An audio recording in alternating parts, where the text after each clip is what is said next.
আসসালামু আলাইকুম। কেমন আছেন সবাই? আজ একটা অভিজ্ঞতা শেয়ার করব আপনাদের সাথে।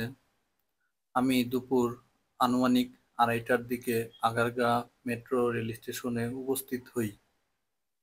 আমার গন্তব্য ছিল মতিঝিল, কিন্তু সেটা যেন আজ এক অসম্ভব মিশনে পরিণত হয়। আমি প্রায় 2.5 ঘন্টা প্ল্যাটফর্মে দাঁড়িয়ে থাকি।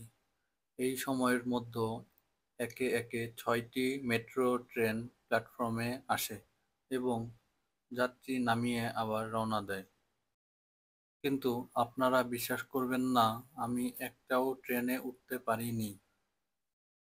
উত্তর থেকে আসা প্রতিটি ট্রেনের প্রতিটি বগি এতটাই ভিড় ছিল যে দরজা পর্যন্ত ঠাসা মানুষ। এমনকি ট্রেন থামলেও প্ল্যাটফর্মে দাঁড়ানো কেউ উঠতে পারছিল না। যাত্রীরা হতাশ, ক্লান্ত, কেউ কেউ বিরক্ত হয়ে ট্রেন ছেড়ে চলে যাচ্ছে। এই পোস্টটি করে আমি শুধু আমার অভিজ্ঞতা শেয়ার করলাম। এত মানুষ হওয়ার কারণ কি আপনারা তাহলে বুঝতে পারছেন? অবশ্যই বুঝতে পারছেন, কারণ আজকে সেই 12ই এপ্রিল সরোয়ার্দী উদ্যানে একসাথে মুসলমানদের জড়ো হওয়ার দিন। Long March for Gaza.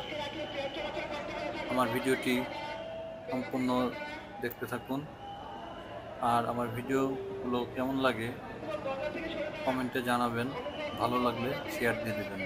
আসসালামু আলাইকুম।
ভাই ভাই পিছনে আসুন ভাই